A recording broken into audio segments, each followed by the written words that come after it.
नमस्कार। खास पेशकश में आप सभी का स्वागत है। आपके साथ मैं हूं निशांत सरदाना। आज हम बात करेंगे डेंगू वायरल के प्रकोप की। देश में कोरोना की दूसरी लहर अभी भी कायम है। लोग तीसरी लहर से भी आशंकित हैं, डरे हुए हैं। और इसी बीच उत्तर प्रदेश से लेकर महाराष्ट्र तक में डेंगू और वायरल फीवर का प्रकोप बढ़ता जा रहा है। उत्तर प्रदेश के प्रयागराज जिले में बच्चों में डेंगू के मामले तेजी से बढ़ रहे हैं। साथ ही वायरल बुखार का कहर अभी भी बरकरार है। जिले में अब तक डेंगू के 97 मामले सामने आए, जिनमें से 9 मरीज अस्पताल में भर्ती हैं। फिरोजाबाद, गाजियाबाद, बलिया, अंबेडकर नगर समेत दूसरे जिलों में भी डेंगू का कहर जारी है। मुंबई में जनवरी 2021 से लेकर अब तक डेंगू के 305 मामले सामने आ चुके हैं, जिनमें से 85 मामले इसी महीने में सामने आए। महानगर पालिका की रिपोर्ट में यह जानकारी दी गई और रिपोर्ट में यह कहा गया कि पिछले साल महाराष्ट्र की राजधानी में डेंगू के 129 मामले सामने आए थे। तो वहीं बीएमसी ने भी अपनी रिपोर्ट में यह कहा कि अभी तक इस साल मच्छर जनित बीमारी के कारण कोई मौत नहीं हुई, जबकि 2020 में 3 लोगों की जान चली गई। दरअसल मौसम के उतार चढ़ाव के बीच बीमारियां अब तेजी से अपने पैर पसार रही हैं। बुखार आने पर उसे हल्के में बिल्कुल नहीं लेना चाहिए, क्योंकि बुखार डेंगू वायरल के अलावा स्क्रब टाइफस और लेप्टोस्पाइरोसिस समेत अन्य बीमारी से संक्रमित होने का एक अलार्म ये बच सकता है, हो सकता है। बुखार आने पर तुरंत डॉक्टर से संपर्क करना चाहिए। स्क्रब टाइफस से ग्रसित मरीज में उभरने वाले लक्षण डेंगू और मलेरिया से मेल खाने की वजह से इसका समय रहते इलाज शुरू करना बेहद जरूरी है। स्क्रब टाइफस और लेप्टोस्पाइरोसिस बीमारी जानवरों द्वारा इंसानों में फैलती है और इसी कारण इन दिनों बीमारियों की चपेट में आने का खतरा उन लोगों से अधिक है जो पशुपालन, ग्रामीण परिवेश या झाड़ी या जंगल के आसपास रहते हैं। दोनों रोग बैक्टीरिया से इंसानों में फैलते हैं। स्क्रब टाइफस के लक्षणों की अगर बात करें तो बुखार के साथ सरदर्द, मांसपेशियों में दर्द, जी मिचलाना, उल्टी होना और मुख्य ये लक्षण हैं। जबकि लेप्टोस्पाइरोसिस में 100 से 104 फ़ारेनहाइट तक बुखार होता है। पीलिए से मिलते जुलते इसके लक्षण होते हैं। वायरल फीवर में बीमार व्यक्ति को सर में दर्द के साथ जोड़ों का दर्द और गले में दर्द की समस्या दिखाई देती है। बीमार व्यक्ति को खांसी की समस्या के साथ ही उल्टी, दस्त और आंख से पानी निकलने की समस्या से दो चार होना पड़ सकता है। तो वहीं वायरल फीवर के दौरान पेट में तेज दर्द की भी शिकायत देखी जा सकती है। डॉक्टर आमतौर पर अदरक की चाय या फिर तुलसी के पत्ते के साथ काली मिर्च और लौंग का काढ़ा पीने की सलाह देते हैं और इसी के साथ ही गिलोय का इस्तेमाल भी किए जाने की सलाह दी जाती है। बहरहाल हम विशेषज्ञों से जानेंगे कि डेंगू और वायरल जैसी इन बीमारियों के लिए क्या सावधानी बरतनी चाहिए, कैसे इस बीमारी की सटीक पहचान हो सकती है, किस तरीके के इलाज की इन बीमारियों को जरूरत है, लोगों और प्रशासन को किस तरह की एहतियात बरतने चाहिए, इसको लेकर भी हम चर्चा करेंगे।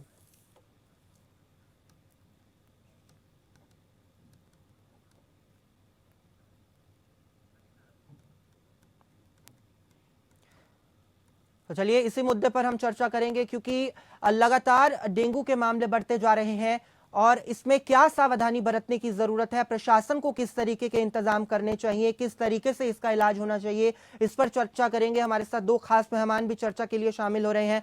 आपसे उनका परिचय करा देते हैं। हमारे साथ सीनियर डॉक्टर राहुल भार्गव जी जुड़ रहे हैं और हमारे साथ अनीता रमेश जी सीनियर डॉक्टर हैं, वो भी जुड़ रही हैं। आप दोनों का बहुत स्वागत हमारे इस खास कार्यक्रम में।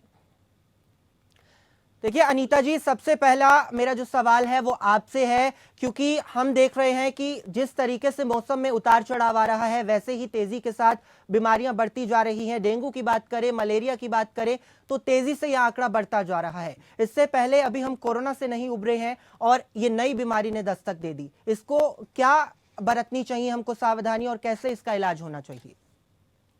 ये देखिए, अभी भी कोरोना का केसेस थोड़ा कम हो रहा है, बट कंप्लीटली नेगेटिव नहीं है। अगर आप रिपोर्ट देखिए 30,000 33,000 डेली न्यू केसेस चलते रहते हैं, तो कोरोना इज स्टिल देयर। उसके साथ साथ काफी जगह में अभी डेंगू का केसेस ज्यादा बढ़ रहा है। महाराष्ट्र, उत्तर प्रदेश एंड काफी शहरों में, डिस्ट्रिक्ट में जहाँ पे पॉपुलेशन ज्यादा है। डेंगू है एक मस्किटो बॉर्न फीवर, मस्किटो से होता है, मच्छर से होता है, पर्टिकुलरली फीमेल मच्छर से, एडीज मस्किटोज उनको बोलते हैं। पर ये जो बुखार है ये वायरल बुखार है। ये मस्किटोज वायरस को लेकर के हमारा बॉडी के अंदर जब वो काटते हैं उसके अंदर डाल देते हैं और वायरस अंदर आ जाते हैं खून के साथ साथ और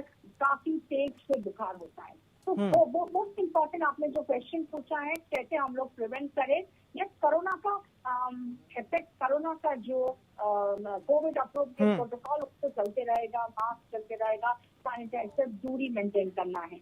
और डेंगू से कैसे बचना है कि हमारे साथ अभी अवेयरनेस करना है, आदमियों को बोलना है ऐसे कैसे बुखार हो सकता है। अगर आप पहले टेस्ट कर लीजिए कोविड के तो आप डेंगू का इलाज शुरू कर दीजिए। डेंगू के लिए भी काफी हॉस्पिटल का एडमिशन चाहिए और उसके साथ साथ हमारा आसपास का जगह एकदम साफ सुथरा रखना चाहिए। कहीं से नहीं है सो एकदम पर्टिकुलरली लीव्स पड़ते हैं, काउ डंग रहता है, वो सब पूरा डेली हमको क्लीन करना है, घर के बाहर घर के अंदर। ये हमारा भी जिम्मेदार है एज अ सिटीजन, एक गवर्नमेंट का भी जिम्मेदार है कि पूरा स्प्रे करना है, सिटी को एकदम क्लीन करना है। और बारिश के समय में काफी जगह में वाटर लॉगिंग है, छोटा जगह में पानी बढ़ रहा है, उसी से ब्रीड होता है मस्किटोज। ठीक है डॉक्टर राहुल भी हमारे साथ जुड़े हुए हैं। डॉक्टर राहुल, आपसे जानना चाहेंगे, क्योंकि कई बार हम ऐसा करते हैं कि लापरवाही बरतते हैं, नॉर्मल जो फीवर होता है उससे मिलते जुलते डेंगू के और मलेरिया के लक्षण होते हैं, ऐसे में हम डॉक्टर के पास नहीं जाते, कोशिश करते हैं कि घर में ही हम कुछ दवाइयां ले लें और ठीक हो जाए। तो क्या ये लापरवाही हमको बरतनी चाहिए या तुरंत हमको डॉक्टर के पास जाना चाहिए? बिल्कुल सही कहा निशांत जी। देखिए, जिस प्रकार से बुखार की इटियोलॉजीज बढ़ती जा रही है, बुखार के बहुत सारे कारण हो सकते हैं। वो सिंपल वायरल हो सकता है, कोरोना हो सकता है, लेप्टोस्पायरोसिस हो सकता है, डेंगू हो सकता है, वो कोई भी परेशानी हो सकती है। हमको ये समझना सबसे ज्यादा आवश्यक है। इसीलिए सेल्फ मेडिकेशन जो होती है वो बहुत हार्मफुल होती है, पब्लिक को ये समझना जरूरी है। वो कुछ चंद पैसे बचाने के चक्कर में जो डॉक्टर के पास नहीं जाते हैं या सोचते हैं घर में बैठे हुए देसी उपायों से वो ठीक हो जाएंगे, वो बहुत बार जानलेवा साबित होता है। क्योंकि जब प्लेटलेट बहुत नीचे गिर जाता है डेंगू में, जब मरीज आता है उसके बाद उसकी परेशानियां उतनी ही बढ़ती जाती है। तो हमारे को पब्लिक को आपके चैनल के माध्यम से ये समझना आवश्यक है कि जिस प्रकार से फोर्टिस में इस समय फीवर क्लिनिक स्टार्ट की गई है, उसका उद्देश्य यही है कि वन स्टॉप सॉल्यूशन हो, जहाँ पे लोग आके अपने बुखार को समझे, पहचाने और उसके बाद सही इलाज ले। देखिए, वायरल इन्फेक्शन में इलाज कुछ नहीं करना है। आपको अगर पता है कि वो फैलता नहीं है या आप फैला सकते हैं, तो आपको अपने घर में बैठना है। डेंगू में सिर्फ सतर्कता बरतनी है। स्क्रब टाइफस है, उसकी दवाई है डॉक्सीसाइक्लिन, या लेप्टोस्पायरोसिस है, उसकी भी दवाई है। तो देखिए किस प्रकार से एक एक बुखार का आपको फेवरेट करना है, आराम से डिसेक्ट आउट करके राइट कारण पहुंचते हुए, जांचते हुए राइट ट्रीटमेंट देना है, जिससे हम ज्यादा से ज्यादा लोगों की जान बचा पाए। और जिस प्रकार से इस समय उत्तर प्रदेश के कई जिलों में डेंगू का कहर बरपा रहा है, हमारे को प्रिवेंटिव एक्शन भी लेना जरूरी है। क्योंकि हम जानते हैं कि इस प्रकार से जिस प्रकार से इस बार मॉनसून हुआ है, उससे वाटर लॉगिंग हुई है और एडीज इजिप्टी जो मॉस्किटो है वो इन्हीं स्टैग्नेंट वाटर में पलता पनपता है और डेंगू कराता है। तो डेंगू प्रिवेंटेबल है। जिस प्रकार से हम कहते थे prevention is better than cure in Covid, अब हमको दोबारा से वही मुहिम चलानी पड़ेगी डेंगू स्क्रब टाइफस के अगेंस्ट में भी, सो दैट लोग जागरूक भी हो, लोग प्रिवेंशन की तरफ भी बात करें, साफ सफाई भी रखें। क्योंकि ये बीमारियां ज्यादातर साफ सफाई की परेशानी है। अगर आप देखिए जैपनीज इंसेफेलाइटिस की कितनी बड़ी प्रॉब्लम थी 2014-2015 में, करंट रेजिम ने आने के बाद जो प्रयास किए, जिस हिसाब से वैक्सीनेशन किया, उस प्रकार को देखते हुए आप देखिए जैपनीज इंसेफेलाइटिस कितनी कम हो चुकी है। तो इसी तरीके से हमको पब्लिक हेल्थ में सबको साथ लेके साथ चलते हुए बिल्कुल हेल्थ केयर में इन्वेस्ट करना पड़ेगा। जी डॉक्टर अनीता, देखिए जो आंकड़ा है डेंगू का वो लगातार बढ़ता जा रहा है। आए साल हम देखते हैं कि हजारों लोग डेंगू के चलते अपनी जान गंवा देते हैं, और जब हम लोगों से बातचीत करते हैं कि क्या हुआ, कारण क्या था, तो वो लोग बोलते हैं कि हम पहचान ही नहीं कर पाए कि लक्षण क्या थे और हमने अचानक अपने परिजनों को खो दिया। तो सवाल इससे ये उठता है कि लक्षणों की पहचान कैसे की जाए, क्योंकि कुछ लोग ऐसे हैं जिनको पता ही नहीं चल पाता कि उनमें डेंगू के लक्षण है, वो अपनी जान से हाथ धो देते हैं। ओके, देखिए कैसे पता चलेगा? यस, अगर आपको बुखार होगा इसी समय में, वो बहुत ही जरूरी है। आपको हॉस्पिटल में जाना है, बगल में डॉक्टर को दिखाना है, कुछ भी हो, सेकेंडरी प्राइमरी हेल्थ सेंटर, आपको हॉस्पिटल जाना है। ये मामूली बुखार बोल करके छोड़ना नहीं है, ये बहुत ही जरूरी है। ओके, डेंगू के लिए अलग सा क्या डिफरेंस है कोविड से है? कोविड में भी बुखार होता है, डेंगू में भी बुखार होता है। तो डेंगू में बुखार ज्यादा तेज होता है, कोविड में भी होता है, कम हो जाता है। पर डेंगू में क्या होता है, सारा बदन में दर्द होता है। It's also called bone breaking fever. बहुत ही दर्द, पर्टिकुलरली स्पाइन के अंदर, बोन्स के अंदर बहुत तेज आपका दर्द होता है कि आप सह नहीं पाएंगे। और उसी के साथ साथ क्या होता है, आदमी को कमजोर हो जाता है और उसके साथ साथ रैशेस भी निकलता है, रेड कलर हमारे चमड़ा के ऊपर रैशेस निकलते हैं। उसके साथ साथ बहुत ड्राउजी भी हो जाता है।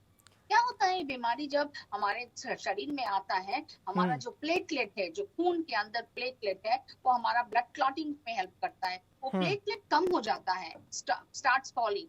उसके साथ साथ मरीजों को डिहाइड्रेशन होता है, पानी का कंटेंट कम हो जाता है, so automatically BP, blood pressure कम हो जाता है, वो टायर्ड हो जाते हैं, धीरे से अनकॉन्शियस हो जाते हैं। उसके साथ साथ अगर आपका प्लेटलेट का कम, खून काफी कम हो गया है, काफी ब्लीडिंग हो सकता है चमड़ों के अंदर, बदन में जी अनीता जी, इसी से जुड़ा हुआ एक सवाल है, कई बार ऐसा होता है कि हम खुद डॉक्टर बन जाते हैं, गूगल पर सर्च करने लगते हैं कि क्या हमारे सिम्टम्स हैं और क्या हमको दवाई लेनी चाहिए, लेकिन एक जो बीमारी जिसका हम जिक्र कर रहे हैं, जिसकी बात हम सुन रहे हैं, स्क्रब टाइफस उसका नाम है, इसके जो लक्षण है वो डेंगू से मिलते जुलते हैं। तो ऐसे में लक्षणों की पहचान के बारे में तो हम लगातार बात कर रहे हैं, थोड़ा इस बीमारी के बारे में समझाइए कि इससे बचाव कैसे किया जा सकता है। ओके, सी फर्स्ट इज आपको डॉक्टर के पास जाना है। आप घर पे बैठ करके टाइफस फीवर, स्क्रब टाइफस और डेंगू और कोविड से आप यू कैन नॉट डिफरेंशिएट। जब हम हॉस्पिटल में आते हैं, क्या करते हैं, first we will do covid test, because अभी का कोविड है। कोविड टेस्ट अगर पॉजिटिव है तो दूसरा ट्रीटमेंट को स्कैन करके हमारा इलाज उसी लाइन पे चले जाएंगे। अगर कोविड नेगेटिव है, बोथ स्कैन में भी नेगेटिव है और आरटीपीसीआर भी नेगेटिव है, उसके बाद हम लोग ब्लड को भेजते हैं कल्चर के लिए, बोलते हैं blood culture, urine culture and throat का बैक्टीरियल स्वाब। उसमें डेंगू फीवर, टाइफॉइड, पैराटाइफॉइड, ये सब हमको पता चल जाता है ब्लड टेस्ट के कल्चर्स के अंदर। कल्चर के साथ साथ वायरल का भी मार्कर्स हम लोग भेज देते हैं। सो इसी में हमको पता चल जाएगा कि टाइफॉइड है, पैराटाइफॉइड है, डेंगू है, इस ब्लड पैनल में पता चल जाएगा और स्क्रब टाइफस भी पता चल। उसके साथ साथ रिपोर्ट आने में 24 घंटा 48 आवर्स होते हैं और उसके साथ साथ हम लोग इलाज शुरू कर देते हैं। और इसी में एक बात बताना चाहते हैं, अगर आपका स्क्रब टाइफस हो कि डेंगू हो, इनिशियल ट्रीटमेंट आपका वही है। एडमिट करने के बाद, अगर आपको टेस्ट करने के हो जाने के बाद तुरंत ही हमको सलाइन शुरू करना है, एनाल्जेसिक्स देना है। काफी समय हम लोग एंटीबायोटिक कवर दे रखते हैं अगर एनी बैक्टीरियल इन्फेक्शन हो, इसीलिए एज सच डेंगू के लिए स्पेसिफिक मेडिसिन नहीं है जो हम लोग इसको ही देना है। जस्ट सिम्टोमेटिक सपोर्टिव केयर, हमको सलाइन देता है, एनाल्जेसिक देता है, एंटीबायोटिक कवर करने के लिए एंट्रासिड देना है, दर्द के लिए इलाज कराना है, प्लेटलेट का ख्याल रखना है। और प्लेटलेट अभी काफी गिर गए हैं तो उसी समय हमको खून चढ़ाना पड़ता है। यही ट्रीटमेंट 7 दिन के अंदर धीरे धीरे बुखार भी कम हो जाएगा, उसके साथ साथ दर्द भी कम हो जाएगा। एंड वो जो हमारे पास जो actually most important dangerous period अगर कवर हो गया, बीपी ठीक नॉर्मल हो गया, प्लेटलेट काउंट नॉर्मल हो गया, you are out of danger. ठीक है, डॉक्टर राहुल से पूछ लेते हैं। डॉक्टर राहुल, देखिए, जहां एक तरफ आम लोग जागरूक हैं इसको लेकर, वो सावधानी बरतते हैं, ऐसे में शासन प्रशासन या सरकार की बात करें तो वो भी हर साल अलर्ट मोड पर रहता है। एक अभी हमने खबर सुनाई, दर्शकों तक पहुंचाई हमने कि गैम्बूजिया फिश का इस्तेमाल किया जा रहा है, उनको तालाबों में छोड़ा गया है कि जिससे वो डेंगू का जो लार्वा है उसको खा ले। तो ये कितना एक हम कह सकते हैं कि अच्छा उपाय है, या सरकार की तरफ से जो एक स्टेप लिया गया है इसको आप कितना अच्छा बताते हैं? और दूसरी चीज हम आपसे ये जानना चाहेंगे कि इम्यून सिस्टम को स्ट्रॉन्ग रखने के लिए हमको रोजमर्रा की जिंदगी में क्या कुछ करना चाहिए? निशांत जी, सबसे बड़ी बात है कि पब्लिक को ये समझना है कि खुद डॉक्टर नहीं बनना। अगर आपको सिम्टम है, आप प्लीज सेल्फ मेडिकेशन ना लेते हुए डॉक्टर के पास जाइए और ब्लड टेस्ट कराइए। भले ही वो 500, 600, 1000 रुपए के होंगे, पर वो जो अनमोल जिंदगी है उसको बचाने के लिए कारगर होंगे। दूसरी चीज, जब हम डेंगू की बात करते हैं तो हमें मालूम है कि मलेरिया जैसे एडिस इजिप्टी मॉस्किटो से फैलता है और स्टैग्नेंट वाटर से होता है। तो पब्लिक का भी इसमें बहुत बड़ा रोल है कि आपको स्टैग्नेंट वाटर ना होने दे। घर में आपका कूलर है, गमले हैं, वहां पे पानी को इकट्ठा ना होने दे जिसमें ये मच्छर पनपते हैं। और सरकार अपनी तरफ से प्रयासरत है कि वो लार्वा छोड़ के इनमें मछलियां छोड़ के लार्वा खाने का प्रयास करवाती है ताकि मॉस्किटोज ना हो पाए। पर उसके बाद भी नहीं हो पाता, क्योंकि उसके बाद ऑयल छिड़काव होता है कि ऑयल की सरफेस हो जिससे ये मच्छर वहां पनप ना पाए। तो ये सारे तरीके भी साथ साथ चलते हैं, पर कहीं ना कहीं कमी है। निशांत जी, हमें समझना पड़ेगा कि 75 साल की आजादी के बाद जो अगले साल हम मनाएंगे 75 साल आजादी का महोत्सव मनाएंगे, क्या उसके बाद भी आज भी 100 लोगों की मृत्यु हो सकती है डेंगू से? क्या ये डेवलप्ड नेशन की बात है?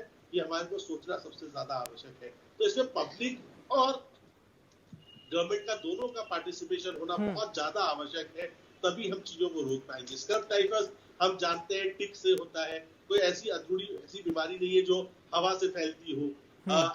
चलो कोविड तो हवा से फैलता था, रेस्पिरेटरी चीजों से फैलता था, इससे मुश्किल थी। डेंगू है, टिक है, लेप्टोस्पायरोसिस है, इनको रोकने में क्या परेशानी है ये हमको समझना आवश्यक है। इसमें पब्लिक का पार्टिसिपेशन, और सबसे बड़ी बात है साफ सफाई रखना। निशान जी, सबसे बड़ी बात है ये वही जगह है जहाँ पे गंदगी वगैरह ज्यादा होती है और जहाँ पे मच्छर वगैरह टिक वगैरह पनपते हैं। तो हमको स्वच्छता अभियान के साथ में ये भी देखना आवश्यक है कि हम अपने आपके आसपास के एरिया को स्वच्छ रखते हैं या नहीं रखते हैं। तीसरी इंपॉर्टेंट पॉइंट जो आपने कहा, इम्यून सिस्टम को टैकल करने का, अगर सही तरीके से खाएंगे, सही समय पे सोएंगे, स्ट्रेस को कम करेंगे, स्मोकिंग कम करेंगे, अल्कोहल बंद करेंगे, स्मोकिंग को बंद करेंगे, तो ये बात पक्की है कि आपका इम्यून सिस्टम अगले 4-5 साल में सुदृढ़ होगा। पर ऐसी कोई टॉनिक नहीं है कि आज मैंने खाया और मेरा इम्यून सिस्टम सुपरमैन की तरह हो गया। इसका एक ही तरीका है निशांत जी, प्रिवेंशन प्रिवेंशन प्रिवेंशन। ट्रीटमेंट में आने के बाद आपके हाथ में चीज नहीं रहती। राहुल जी, अभी आपने जिक्र किया था कि हम पैसों की तरफ ना देखें, हम जो 500-600 रुपए हमको टेस्ट का लगना है या डॉक्टर की फी हमको भरनी है, उसके बारे में हम ना सोचें, हम तुरंत ट्रीटमेंट करवाएं। तो क्या सरकारों को भी आगे आना चाहिए, अस्पतालों में भी जो फ्री टेस्ट की सुविधा है वो मुहैया सरकार को करानी चाहिए कि जिससे लोग और ज्यादा जागरूक हो? सरकार अपना निरंतर रूप से प्रयास कर रही है। डेंगू का टेस्ट 400 रुपए में होता है, प्लेटेड 400 रुपए में मिलते हैं, जो स्क्रब टाइफस का टेस्ट है वो 200-300 रुपए में होता है, बट लोगों के घर तक नहीं पहुंच सकते। आपको ये समझना जरूरी है, लोगों को भी अस्पतालों में जाके अपनी स्वास्थ्य को अपने हाथ खुद अपना ध्यान रखना होगा। सबसे ज्यादा जरूरी बात निशांत जी है, हमने बहुत जगह लापरवाही देखी है। अभी भी मैं बरेली में बैठा हूँ, यहाँ पे लोग बीमार पड़ते हैं, वो सब घर पे फोन पे इलाज करवाना चाहते हैं, जो कि एक सही नहीं है।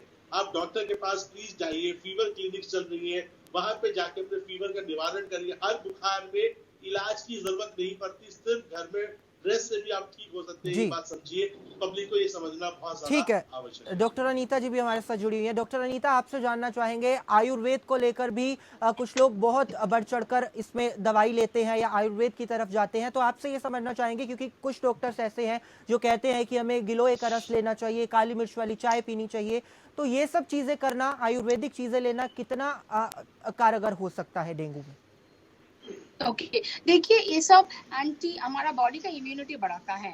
Okay, they are natural products. Okay, ऐसा नहीं है कि वो डेंगू के ऊपर ज्यादा असर करेगा कि कोरोना के समय भी हम लोग बताए थे अगर हम आपका इम्यूनिटी बढ़ाते रहिए। सो इसी हिसाब से हमारा जो खाने का आइटम्स है, जैसे टर्मरिक हल्दी, उसके साथ साथ ये जो है जिंजर, ओके, आदा जो हमको बोलते हैं, उसके पेपर, काला मिर्च, that is black pepper. Okay, इसके साथ साथ ये जब हमारा सिनेमन, ओके, क्लोव, देखिए बकरी का दूध और पपीते के पत्ते, इनकी भी बात की जाती है कि बकरी का दूध पिए, पपीते के पत्तों के रस का सेवन करें। बकरी का दूध के बारे में हम बता नहीं सकेंगे, उसके बारे में तो हमारे पास जानकारी नहीं है, बट अगर ये जो स्पाइसेस है, इंडियन हर्बल सिस्टम का जो स्पाइसेस है, ये नॉट स्पेसिफिक, जो हमको हम 100% गारंटी से नहीं बोल सकते कि हम डेंगू अच्छा हो जाएगा, कि कोरोना अच्छा हो जाएगा, कि स्क्रब टाइफस अच्छा हो जाएगा, बट ये बता सकते हैं हमारे बॉडी के अंदर गया है, उसके बाद थोड़ा इम्यूनिटी बढ़ेगा। अगर हम वायरस से इन्फेक्टेड हो गए, हमारा बॉडी तैयार रहेंगे इस वायरस से लड़ने के लिए। अगर बुखार होगा, कमजोरी हो जाएगा, you have some immunity to fight back. It is non specific और सही ढंग से हम एडवाइस भी नहीं कर सकते, but body immunity, immune natural products आप ले सकते हैं, वो आपका बॉडी के लिए फायदा है, एक खाली बता सकते हैं। डॉक्टर राहुल, आपसे भी समझना चाहेंगे, क्योंकि लगातार हम देख रहे हैं केसेस तो बढ़ ही रहे हैं, लोग खुद भी आयुर्वेदिक चीज़ें घर में यूज़ करते हैं, वो सोचते हैं कि इन चीज़ों को लेने से भी हम डेंगू जैसी बीमारियों से निपट सकते हैं, लेकिन ऐसा हमको क्या करना चाहिए कि आयुर्वेदिक चीज़ें तो हम ले ही ले, लेकिन कुछ ऐसी सावधानियां भी हम बरतें कि जिससे हम इस बीमारी से बच सकें और जल्द से जल्द इससे छुटकारा पा सकें? पहली बात, सबसे बड़ी बात है पानी को इकट्ठा ना होने दें। अगर पानी इकट्ठा है तो उसको साफ करें, अपने घर के आसपास की चीजों को साफ रखें। तीसरी इंपॉर्टेंट चीज, पूरी बाजू की शर्ट पहने, क्योंकि जो एडिस इजिप्टी का जो डेंगू का मच्छर है वो दिन में काटता है और हाथ पैरों पे ज्यादा काटता है। तो फुल बाजू की आप शर्ट्स पहन के रखिए और पूरे बच्चों को कवर करके रखिए, सो दैट आपको इन्फेक्शन ना हो पाए। बुखार अगर आ जाता है, मान लीजिए इन्फेक्शन हो भी गया, बुखार आ जाता है, तो आपने तुरंत डॉक्टर से करिए, क्योंकि सारे लोगों को डेंगू में अस्पताल में भर्ती कराने की जरूरत नहीं पड़ेगी और ना ही सभी डेंगू मरीजों का प्लेटलेट गिरेगा। 1 in 4 25% का गिरता है, बाकियों का नहीं गिरता। तो अपना रेगुलर निरंतर रूप से प्लेटलेट चेक करवाते रहे, ज्यादा पानी पीजिए और अपने डॉक्टर से संपर्क में रहिए। और अगर कहीं पर भी लगता है कि सेल्फ मेडिकेशन बिल्कुल नहीं करना है, ना कोई एस्पिरिन की गोली खानी है, ना कोई ब्रूफेन की गोली खानी है, ना न्यूरोसलाइड की गोली खानी है, सेल्फ मेडिकेशन बिल्कुल नहीं करना निशान जी। और बुखार अगर बढ़ता है तो डॉक्टर से संपर्क करके सही ट्रीटमेंट लीजिए, ना कि पैनिक होइए। क्योंकि अगर आप पैनिक होते हैं तो आप वो बेड किसी का ले लेते हैं जिसकी किसी को शायद हमसे आपसे ज्यादा जरूरत हो। तो इसलिए पैनिक भी नहीं होना, जागरूक होना सबसे ज्यादा आवश्यक है। घबराना नहीं, सावधानी बरतनी है, आप ये कह रहे हैं। बिल्कुल ठीक है। और डॉक्टर अनीता, कुछ लोगों का ये मानना है कि जब उन्हें डेंगू होता है या कुछ ऐसी बीमारियां होती हैं तो एलर्जिक रिएक्शंस उनको दवाइयों से हो जाता है, जिससे कि उनका शरीर पर रेडनेस हो जाती है, दाने हो जाते हैं या फिर उनका शरीर टूटने लगता है। तो क्या इन चीज़ों से घबराना चाहिए या वक्त रहते ये सब दवाई लेने के बाद ठीक हो जाता है? और जो रेड वाला जो स्पॉट्स है उसको बोलते हैं पेटिकुलर रैशेस और हेमोरेजिक रैशेस। डेंगू फीवर में होता है कि हम आप पहले बता चुके हैं कि प्लेटलेट कम होता है, उसके साथ साथ ब्लीडिंग का टेंडेंसी है, कहीं से भी ब्लीडिंग हो सकता है। मोस्ट प्रोबेबली ब्लीडिंग हमारा स्किन के नीचे होता है, उसीलिए रेड जैसा लाल जैसा स्पॉट्स दिखाई देता है, उसको बताते हैं काइफोसिस पेटिकुलर रैशेस। काफी आदमी घबरा जाते हैं, सोचते हैं रिएक्शन हो गया है, बट एक्चुअली ये रिएक्शन नहीं है। ठीक है अनीता जी, ये भी फटाफट आपसे जान लेते हैं कि किन चीजों का सेवन करना चाहिए, कौन से फ्रूट्स खाएं, कौन से फल सब्जियां खाएं जब डेंगू होता है, कि जिससे जल्दी से रिकवरी हो सके। वैसा स्पेसिफिक फूड आइटम्स तो नहीं है, बट हम लोग पेशेंट्स को बताते हैं take lot of fruits, lot of colourful fruits, different colour का ले सकते हैं। वेजिटेबल्स, बहुत सारे वेजिटेबल्स ले लीजिए। नेचुरल प्रोडक्ट जैसे हमने स्पाइसेस को बताया, आप लेते रहिए, ज्यादा पानी पीते रहिए और मच्छर से बच करके रहिए। घर पे मस्कीटो नेट लगाइए, मस्कीटो रिपेलेंट लगाइए और अगरबत्ती लगाइए, जैसे हमारे अंदर अगर मस्कीटो आ गए उनको स्टॉप करने के लिए। उसके साथ साथ आपका घर का अंदर और बाहर भी आप साफ सुथरा रखिए। पानी लॉगिंग, वाटर लॉगिंग नहीं होना चाहिए, क्लीन कर रहिए। और मोस्ट इम्पोर्टेंट इज प्रिवेंशन। और इसके साथ साथ एक और भी बात बताना चाहते हैं, एक डेंगू का वैक्सीन भी है, but it only prevents people जिसका इन्फेक्शन हो चुका है, तो डेंगू वैक्सीन को बोलते हैं। ओके, और वो जो डेंगू जो वायरस सब स्पीशीज अभी चल रहा है, इससे प्रोटेक्शन देते हैं, but most important is you have to prevent. ठीक है डॉक्टर अनीता, डॉक्टर राहुल, वो दोनों का बहुत बहुत शुक्रिया, आप हमारे साथ इस खास कार्यक्रम में जुड़े और आपने चर्चा की डेंगू को लेकर। लेकिन जिस तरीके से डेंगू लगातार फैल रहा है वो वाकई चिंताजनक है। ऐसे में आमजन को भी जागरूक होना होगा और हमें भी ध्यान रखना होगा कि हम कहीं पर पानी जमा होने ना दें, साफ सफाई का हम ध्यान रखें ताकि मिलकर हम डेंगू और मलेरिया से लड़ सकें। तो फिलहाल हमारी खास पेशकश में इतना ही। देश और दुनिया की तमाम खबरों से जुड़े रहने के लिए आप बने रहिए एपीएन के साथ। नमस्कार।